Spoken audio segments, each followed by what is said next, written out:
రెండంకెల వృద్ధి సాధన దిశగానే బడ్జెట్ ప్రణాళికలు ఉంటాయని ఏపీ నూతన ప్రభుత్వ ప్రధాన కార్యదర్శి అజయ్ కల్లం తెలిపారు. వాటికి అనుగుణంగానే కేటాయింపులు జరగనున్నట్టు ఈటీవీ ముఖాముఖిలో వెల్లడించారు. సర్వీసులో ఉండేది నెల రోజులే అయినా ఏడాది పాటు ప్రణాళిక రూపొందించనున్నట్టు స్పష్టం చేశారు. ప్రాధాన్యతను బట్టి రూపొందించే ప్రణాళికల వల్ల భవిష్యత్తులో ఎంతో ఉపయోగం ఉంటుందని చెబుతున్న కొత్త సారథితో ముఖాముఖి. ఆంధ్రప్రదేశ్ ప్రభుత్వ ప్రధాన కార్యదర్శిగా అజయ్ కల్లంను నియమిస్తూ ప్రభుత్వం ఉత్తర్వులు జారీ చేసింది. సాయంత్రం 4 గంటలకు ఆయన నూతన ప్రభుత్వ ప్రధాన కార్యదర్శిగా బాధ్యతలు స్వీకరించనున్నారు. మరి ఈ కొత్త బాధ్యతల పట్ల ఆయన ఏమంటారో ఆయన మాటల్లోనే అడిగి తెలుసుకుందాం. సార్, ఫస్ట్ ఆఫ్ ఆల్ మా తరపున కూడా మీకు రాష్ట్ర ప్రభుత్వ ప్రధాన కార్యదర్శిగా బాధ్యతలు వచ్చినందుకు కంగ్రాచులేషన్స్. ధన్యవాదాలండి. Thank you so much. దీర్ఘ అనుభవం ఉన్న మీకు ఈ బాధ్యతలు రావడం పట్ల ఎట్లా ఫీల్ అవుతుంది? సంతోషంగా ఉందండి. ఎందుకంటే ఎవరైనా సర్వీస్ 33 సంవత్సరాలు అట్లా సర్వీస్ పూర్తయిన తర్వాత చివరిగా చీఫ్ సెక్రటరీగా రిటైర్ కావాలనుకుంటారు. ప్రభుత్వం అవకాశం నాకు ఇచ్చినందుకు చాలా సంతోషంగా ఉంది. అంటే మీ సర్వీస్ కూడా చూస్తే మరో 4 రోజుల్లోనే మీరు పదవీ విరమణ చేయనున్నారు. ఉన్నది కూడా మీకు 4 రోజులు తక్కువ కాలం ఒక ప్రభుత్వ ప్రధాన కార్యదర్శిగా చేయాలంటే ఈ 4 రోజుల సమయాన్ని ఎలా సద్వినియోగం చేసుకుంటున్నారు? మీ ముందున్న లక్ష్యాలు ఏంటి తక్కువ కాలంలో? కొద్ది కాలంలో పెద్ద పనులు చేయటం చాలా కష్టం. ఇప్పుడు ప్రస్తుతానికి నేను ఫైనాన్స్లో ఉన్నాను కాబట్టి ఇప్పుడే బడ్జెట్ తయారు చేయటం జరిగింది. సో ప్రభుత్వ ప్రాధాన్యాలన్నీ కూడా ఈ బడ్జెట్లో తీసుకురావడం జరిగింది. ఈ బడ్జెట్ని ఇబ్బంది లేకుండా మనం పాస్ చేయించడం ఒకటి, దానికి అనుగుణంగా రాబోయే 30 రోజుల్లో ప్రతి డిపార్ట్మెంట్ కూడా వాళ్ళ కార్యాచరణ ఈ బడ్జెట్కి అనుకూలంగా మనం పెట్టుకున్నటువంటి గోల్స్ రిజల్ట్స్ అచీవ్ చేయడానికి అనుకూలంగా వారందరి చేత ప్లాన్స్ తయారు చేయించగలిగితే తర్వాత నిదానంగా వాటిని ఇంప్లిమెంట్ చేయడం జరుగుతూ ఉంటుంది. సో అంత మాత్రమే చేయగలం ఒక నెలలో, ఎందుకంటే ఎక్కువ పనులు కష్టం. 4 రోజుల్లో చూస్తే మీ ముందు కొత్త సవాళ్ళు అవి కూడా కనిపిస్తాయి. ఎందుకంటే నవ్యాంధ్రలో తొలి శాసనసభ సమావేశాలు కూడా జరగబోతుంది. దానికి అది కూడా మీరు సీఎస్గా ఉన్న టైంలో జరగబోతుంది. అలాగే అంత ఉద్యోగుల సమస్యలు కానీ ఇతర కొత్త పాలన కానీ ఉన్న లక్ష్యాలు ముందుకు తీసుకెళ్ళటం కానీ ఇలా కొన్ని సమస్యలు కూడా ఉన్నాయి సార్. వీటిని ఎలా సమన్వయం చేసుకోగలుగుతున్నారు? అసెంబ్లీకి సంబంధించిన వాళ్ళకి పెద్ద సమస్యలు ఏముండవు. అసెంబ్లీలో జరిగేటటువంటి విషయాలన్నీ కూడా స్పీకర్ గారు, లెజిస్లేచర్, సెక్రటేరియట్ వాళ్ళే చూసుకుంటారు. వాటిని స్మూత్గా ఆర్గనైజ్ చేయటం, లా అండ్ ఆర్డర్ ఏమి ఇబ్బంది లేకుండా చూడటం వరకే ప్రభుత్వ కర్తవ్యం. అసెంబ్లీలో కూడా డిస్కస్ చేసేదంతా ఈ 4 రోజులు బహుశా ప్రభుత్వ ప్రాధాన్యాల మీద, వాటికి ఇచ్చినటువంటి ఎలికేషన్స్ మీద, వారి కార్యాచరణ మీదే ఎక్కువ డిస్కస్ చేస్తారు కాబట్టి సో నేను ఇందాక చెప్పినట్లుగా అటెన్షన్ అంతా కూడా దాదాపు వాటి మీదే ఉంటుంది.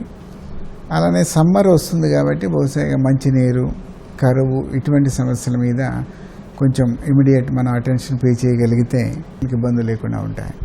డబుల్ డిజిట్ గ్రోత్ అనేది కంటిన్యూ చేయడం అనేది ప్రభుత్వం అనేది ప్రధాన లక్ష్యంగా పెట్టుకుంది సార్. మీ హయాంలో దాన్ని కంటిన్యూ చేసే ఉంది. అది తప్పనిసరిగా జరుగుతూ ఉంటుంది. అదంటే ఒక రోజులో జరిగే గ్రోత్ కాదు, అది దానికి అనుకూలంగానే మనం బడ్జెట్ తయారు చేయడం జరుగుతుంది. సో అదే ప్రాధాన్య క్రమంలోనే మనము డబ్బులు ఎలకేట్ చేయడం జరుగుతుంటుంది. స్కీములు కూడా దానికి అనుకూలంగానే తీసుకోవడం జరుగుతుంటుంది. కాబట్టి it's not a one day FIR కాదు. కాబట్టి తప్పనిసరిగా ఫోకస్, అది ఎవరున్నా కూడా ఫోకస్ అదే విధంగా జరుగుతూ ఉంటుంది లాంగ్ రన్లో. ఈ సంవత్సరం కూడా ఫస్ట్ 2 క్వార్టర్స్లో మంచి గ్రోత్ రావడం జరిగింది, 12.3%. అది 3rd క్వార్టర్లో కూడా బాగానే వస్తుంది అనుకుంటున్నాం. 4th క్వార్టర్లో కూడా దాన్ని 10కి తగ్గకుండా తప్పనిసరిగా తీసుకువెళ్తాం. అదేవిధంగా వచ్చే సంవత్సరం కూడా ఇంకా ఎక్కువ ఈ ఇన్స్పిరేషన్తో ఇంకా ఎక్కువ సాధించాలని చెప్పి పెద్ద టార్గెట్ కూడా పెట్టుకోవడం జరుగుతుంది. ఆర్థిక శాఖ ప్రత్యేక ప్రధాన కార్యదర్శిగా మీరు కొనసాగుతున్నారు. ప్రజల ముందు కూడా త్వరలో ప్రవేశపెట్టే బడ్జెట్ ప్రజల అవసరాలకు అనుగుణంగా ఏ విధంగా తీర్చిదిద్దబోతున్నారు? బడ్జెట్ అనేది మన రిసోర్సెస్ని ఆధారపడి ప్రభుత్వ ప్రాధాన్యాలు ఏమున్నాయో ఎంచుకుని ఆ ప్రాధాన్యాలకు అనుగుణంగా చేయబడుతుంది. సో క్యాబినెట్, ముఖ్యమంత్రి గారు వారి ప్రాధాన్యాలు ఏముంటాయో మన ఎలికేషన్స్ అన్ని ఆ ప్రాధాన్యాలకు అనుగుణంగా చేయటం జరుగుతుంది. కొన్ని రెవెన్యూ ఎక్స్పెండిచర్స్ ఉంటాయి తప్పనిసరిగా, ఎంప్లాయీస్, వారి జీతాలు, పెన్షన్లు.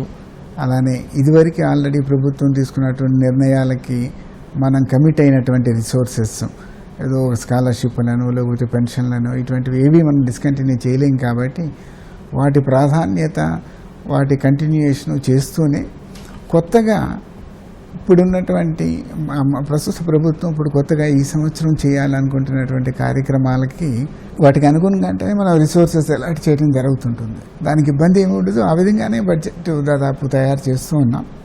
13వ తారీఖున అసెంబ్లీలో అది ప్రవేశపెట్టడం జరుగుతుంది. చాలా వరకు ఎక్సర్సైజ్ అంతా అయిపోయింది. ఇక ఫినిషింగ్ టచెస్ ఇవ్వటం, వాటిని ప్రింట్ చేయించుకోవటం, 6వ తారీఖు నుంచి జరిగేటటువంటి అసెంబ్లీలో ప్రవేశపెట్టడం, దాన్ని పాస్ చేయించడం జరుగుతుంటుంది. ఈ 33 ఏళ్ల మీ సర్వీస్లో సంతృప్తించిన అంశాలు ఏమైనా ఉన్నాయా? చాలా ఉన్నాయి. ఫీల్డ్లో చేసినటువంటి పోస్టింగ్లు వాటిలో కొన్ని చోట్ల మంచి అవకాశాలు వచ్చినాయి చేయటానికి. కలెక్టర్గా కానీ పిఓఐటీడీఏగా నేను చేసిన ప్రతి చోట కూడా కష్టపడి పనిచేసాం. సంతృప్తికరంగానే రిజల్ట్స్ వచ్చినాయని చెప్పి అనుకుంటున్నాను. టీటీడీలో పనిచేసిన ఈవోగా, పోర్ట్ ట్రస్ట్లో చైర్మన్గా పనిచేసిన, ఫీల్డ్ లెవెల్లో ఏ పని చేసినా కూడా రిజల్ట్స్ వీలైనంత వరకు రాబట్టడం జరిగింది. అడ్మినిస్ట్రేషన్లో ఇబ్బందులు లేకుండా స్మూత్గా నడిపించడం, ప్రాక్టికల్గా ఫీల్డ్ రిజల్ట్స్ తీసుకురావడం అనేది చాలా చోట్ల చేయగలిగినాం. సో ఒక విధంగా సంతృప్తికరంగానే చివరి దశకు వచ్చినా అని చెప్పి అనుకుంటున్నాను. కెమెరామెన్ నరేష్తో VS Krishna, ETV news, Amaravati.